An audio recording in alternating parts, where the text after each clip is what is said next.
കേരളത്തിലെ സകലമാന ദേവിമാരുടെയും ദേവന്മാരുടെയും ബലിദാനികളുടെയും ഭാരതാംബയുടെയും ഒക്കെ നാമത്തിൽ സത്യപ്രതിജ്ഞ ചെയ്താണ് തിരുവനന്തപുരത്ത് BJPയിൽ നല്ലൊരു പങ്കും കൗൺസിലർമാർ അധികാരം ഏറ്റെടുത്തു. തിരുവനന്തപുരം കോർപ്പറേഷനിലെ 20 BJP കൗൺസിലർമാർ ചെയ്ത ഇത്തരത്തിലുള്ള സത്യപ്രതിജ്ഞ അസാധുവാണെന്ന് ഹൈക്കോടതി ഇപ്പോൾ പറഞ്ഞിരിക്കുകയാണ്. കേരള മുനിസിപ്പാലിറ്റി നിയമത്തിലെ 3-ാം ഷെഡ്യൂൾ പ്രകാരം ദൈവനാമത്തിലുള്ള സത്യപ്രതിജ്ഞയോ അല്ലെങ്കിൽ ദൃഢപ്രതിജ്ഞയോ ആണ് ചെയ്യേണ്ടത്. ഇതിൽ നിന്നും വ്യത്യസ്തമായിട്ടുള്ള എല്ലാ സത്യപ്രതിജ്ഞകളും അസാധുവാണെന്ന് ചൂണ്ടിക്കാട്ടി കോർപ്പറേഷനിലെ CPM parliamentary party leader SP Deepak നൽകിയ ഹർജിയിലാണ് ജസ്റ്റിസ് PV കുഞ്ഞികൃഷ്ണന്റെ ഉത്തരവ്. 4 ആഴ്ചക്കുള്ളിൽ ഈ കൗൺസിലർമാരെല്ലാം വീണ്ടും സത്യപ്രതിജ്ഞ ചെയ്യണം. 1994 കേരള മുനിസിപ്പാലിറ്റി ആക്ടിലെ സെക്ഷൻ 143 പ്രകാരം മുനിസിപ്പാലിറ്റി കൗൺസിലർമാർ തങ്ങളുടെ ഓഫീസ് ചുമതലകൾ ഏറ്റെടുക്കുന്നതിന് മുൻപായി ചെയ്യുന്ന സത്യപ്രതിജ്ഞ 3-ാം ഷെഡ്യൂൾ പ്രകാരം ദൈവനാമത്തിൽ അല്ലെങ്കിൽ ദൃഢപ്രതിജ്ഞ എന്ന രീതിയിലായിരിക്കണം ചെയ്യേണ്ടത്. എന്നാൽ BJP കൗൺസിലർമാർ സത്യപ്രതിജ്ഞ ചെയ്തത് ഗുരുദേവ നാമത്തിൽ, ഉദയന്നൂർ ദേവിയുടെ നാമത്തിൽ, ഭഗവത് നാമത്തിൽ, കാവിലമ്മയുടെ നാമത്തിൽ,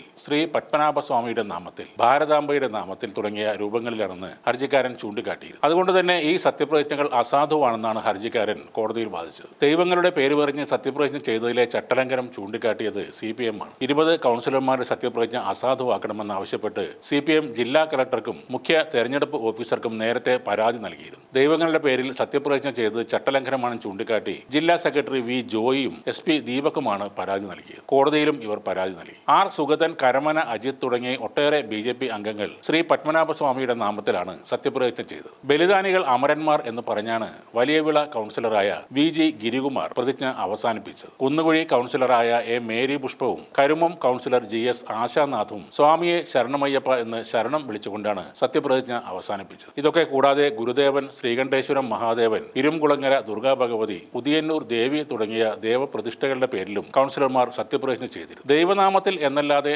ദൈവങ്ങളുടെ പേര് പറയാൻ ചട്ടപ്രകാരം കഴിയില്ലെന്നും ആ സാഹചര്യത്തിൽ ഇവരുടെ സത്യപ്രതിജ്ഞ നിയമവിരുദ്ധമാണെന്നുമാണ് പരാതിയിലുണ്ടായിരുന്നത്. സത്യവാചകത്തിൽ ഇല്ലാത്ത പേരുകൾ പറഞ്ഞുകൊണ്ടുള്ള ഈ സത്യപ്രതിജ്ഞ നിയമപരമായി നിലനിൽക്കില്ലെന്ന് കോടതിയും ചൂണ്ടിക്കാട്ടി. എന്നാൽ കോടതിയുടെ ഈ നടപടി തങ്ങൾക്ക് ഒരു തിരിച്ചടി അല്ലെന്നാണ് മേയറായ VV രാജേഷ് പറയുന്നത്. അടുത്ത സത്യപ്രതിജ്ഞ എപ്പോൾ നടത്താനും സജ്ജമാണെന്നും അദ്ദേഹം പറയും. ഈ വിധി കൗൺസിലർമാർ അനുസരിക്കും. കോടതി വിധികളെ എപ്പോഴും അനുസരിക്കുന്നവരാണ് BJPക്കാർ. അതിന് മാനസികമായി തയ്യാറെടുത്തിട്ടുണ്ട്. ഇനി 24 മണിക്കൂറിനും സത്യപ്രതിജ്ഞ ചെയ്യണമെന്ന് പറഞ്ഞാലും ഞങ്ങൾ അനുസരിക്കും എന്നും VV രാജേഷ് പറയും. BJP കൗൺസിലർമാർ കടുത്ത വിശ്വാസികളായിരിക്കാം, ഭക്തരായിരിക്കാം. അവർക്ക് ഈശ്വരനാമത്തിൽ പ്രതിജ്ഞ എടുക്കാൻ നിയമവുമുണ്ട്. ദൈവനാമത്തിൽ എന്ന് പറയുന്ന സ്ഥാനത്താണ് ഇവർ ഈ ലോക്കൽ ദൈവങ്ങളുടെ പേരെടുത്ത് പറയുന്നത്. ഉദിയന്നൂർ ദേവിയുടെ നാമത്തിൽ, തിരുവല്ലം പരശുരാമന്റെ നാമത്തിൽ, ഇരുംകുളങ്ങര ഭഗവതിയുടെ നാമത്തിൽ, ശ്രീകണ്ഠേശ്വരൻ അമ്മയപ്പൻ നാമത്തിൽ, കാര്യവട്ടം ശ്രീ ധർമ്മശാസ്താവിന്റെ നാമത്തിൽ എന്നിങ്ങനെയാണ് BJP നേതാക്കളുടെ സത്യപ്രതിജ്ഞാ ചടങ്ങുകൾ നടന്നത്.